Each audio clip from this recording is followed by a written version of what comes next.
So R&J Reviews just hit 500 subscribers on YouTube. I'm psyched about this. Thank you so much for subscribing to me, guys. It means a lot. So I want to start a new video series to talk about movies and TV shows. I'm calling it Movie Talk or TV Talk, whatever the conversation is. And today it's movies. And it's about X-Men Apocalypse, Mary Poppins, and then some Disney live-action fairy tale remakes. I figured Disney is a fun discussion, and let's kind of get into what they got. So the first one is essentially Disney-based, but it has a little bit of Fox Marvel in it, not Disney Marvel, and it's X-Men Apocalypse versus Alice Through the Looking Glass. Now, X-Men Apocalypse had a budget of $178 million, and Alice Through the Looking Glass had a budget of $170 million. Alice Through the Looking Glass made $103 million its opening weekend, and X-Men Apocalypse made $266 million. So there's about a $163 million difference right there, which is pretty significant, especially for Disney. This will most likely be their first live-action fairy tale flop, and live-action fairy tales are essentially their bread and butter because it's remakes of awesome movies. Granted, Alice Through the Looking Glass technically isn't a remake because it's a sequel to Alice in Wonderland. But it's just like, wow, it's their first flop in a long time. Granted, Tomorrowland, I don't think, did too well, but Tomorrowland technically wasn't a live-action fairy tale. So, X-Men Apocalypse, like I said, had a budget of $178. And now that budget is made back. It doesn't really count for the marketing details, but they're more or less going to do fantastic. I saw X-Men Apocalypse. I thought it was an amazing movie. Bryan Singer did a great job. He obviously directed Days of Future Past, which was a great movie as well.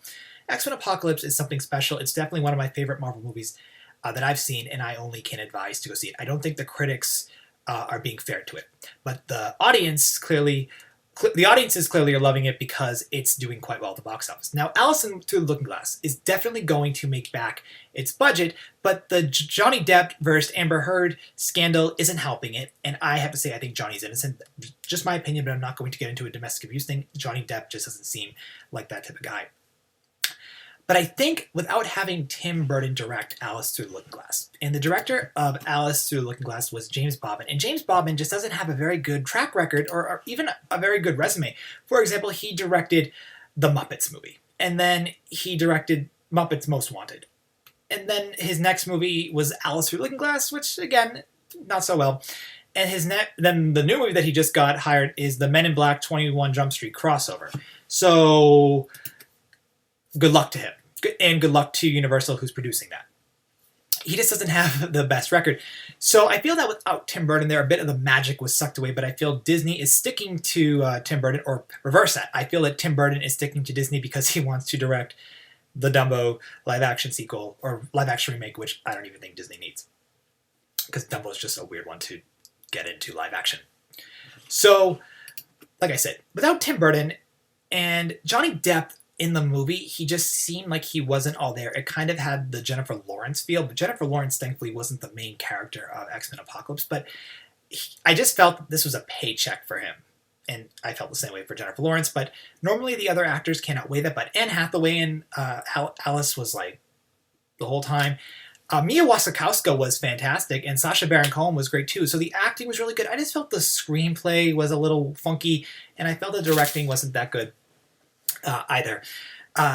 Visuals are fantastic in these movies as always, but Johnny Depp, who was really running this, was just not into it. And then also the whole scandal didn't help with it as well. So that's sort of what's going on with the two big blockbusters. It looks like X-Men Apocalypse is going to be the winner overall. My theory is Alice Through the Looking Glass will make back its budget, but it will definitely be one of those movies that has low reviews and stay that way. I assume it will make back its budget because it's already made $103 million and only has to make $63 more million to do it, and that'll happen. It's just going to be one of Disney's lower live-action fairy tale revenues. It's like Into the Woods. Now, speaking of Into the Woods, who was the main character in Into the Woods? Emily Blunt. And what just happened today for Emily Blunt? Mary Poppins got a live-action release date. We already knew Mary Poppins was coming up, but Mary Poppins is now officially going to be released December 25th, 2018, which is actually when Into the Woods was released. It's funny that Disney is doing musicals and live-action fairy tales around Christmas time, but I guess that makes sense because it's the holidays and everyone will go see a Disney movie. Plus, Mary Poppins kind of has that Christmassy feel. I think Frozen 2 would actually serve well to be released around that time too, but we don't know when Frozen 2 is going to be released. So Mary Poppins has been cast to be Emily Blunt, or reverse that again. Emily Blunt is cast to play Mary Poppins, and I think Emily Blunt is a perfect cast. Like, she's fantastic. She's a very multifaceted, multi-talented actress. She was very good in The Huntsman Winter's War, and even though I did not like The Huntsman Winter's War, I liked her and Charlize Theron in that movie. I felt they played the characters really well. In fact, should Marvel Disney do a Captain Marvel movie or introduce Captain Marvel, Emily Blunt definitely should be that, because she proves that she's able to handle CGI scenes really well, particularly when she was playing Freya with the ice powers. Though I do think Charlize Theron will be it, or could be a good Captain Marvel, but I don't think that Charlize Theron has the personality to do it. So either way, I think Emily Blunt is perfectly cast to be Mary Poppins. I'm very much for that. And I think the movie will be pretty special. It's a sequel, as far as I can tell. So that's the second story that I have to discuss. And the last thing is to tell you guys, because the live-action Disney fairy tales is extremely complicated to know, because there's just so many. We don't even have like a congruent list. And I'm going to give you a list of the remakes planned, not so much the other live-action fairy tales.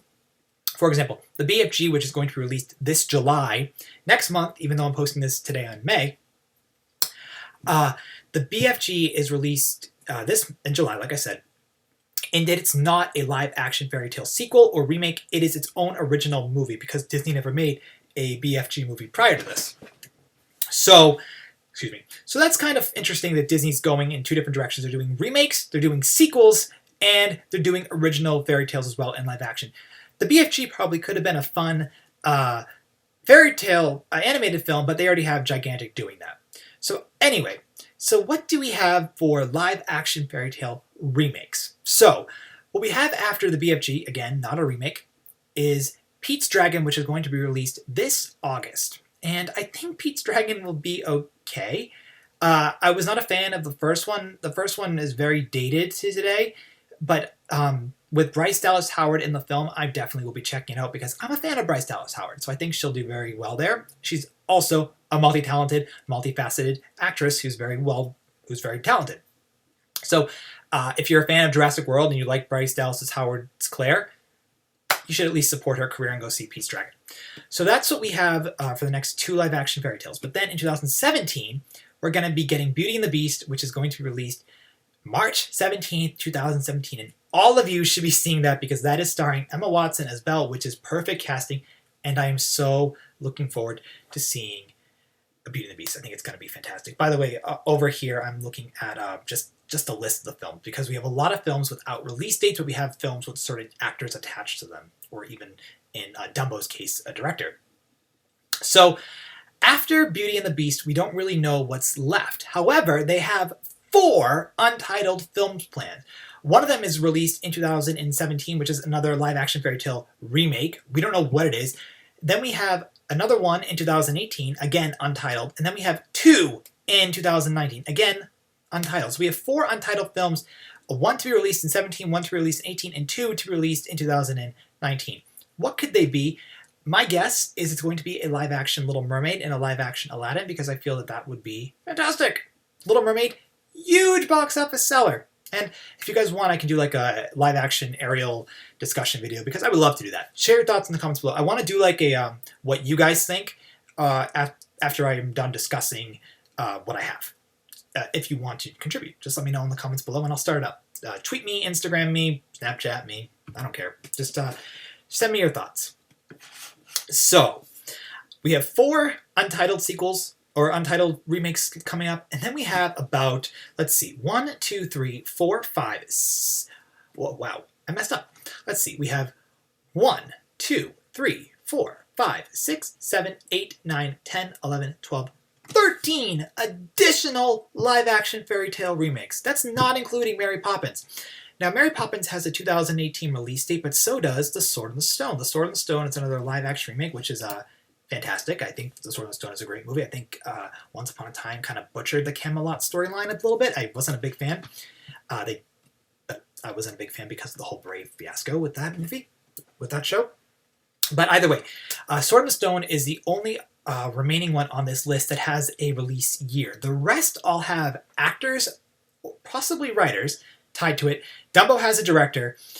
And let's go through the remaining 12. So for the remaining 12 that I got, we have Rose Red, Peter Pan, The Jungle Book 2, Maleficent 2, Night on Bald Mountain, Genies, which is a sequel to Aladdin, or a prequel to Aladdin. We have Mulan, Winnie the Pooh, Prince Charming, which is a side story to Cinderella. I'm not really sure of the information to that one. We have Cruella starring Emma Stone, Tinkerbell starring Reese Witherspoon, Dumbo, directed by Tim Burton. Now, like I said, I think Tim Burton stayed on with Disney, with Alice Through the Looking Glass, to direct Dumbo. I feel like he has something weird planned.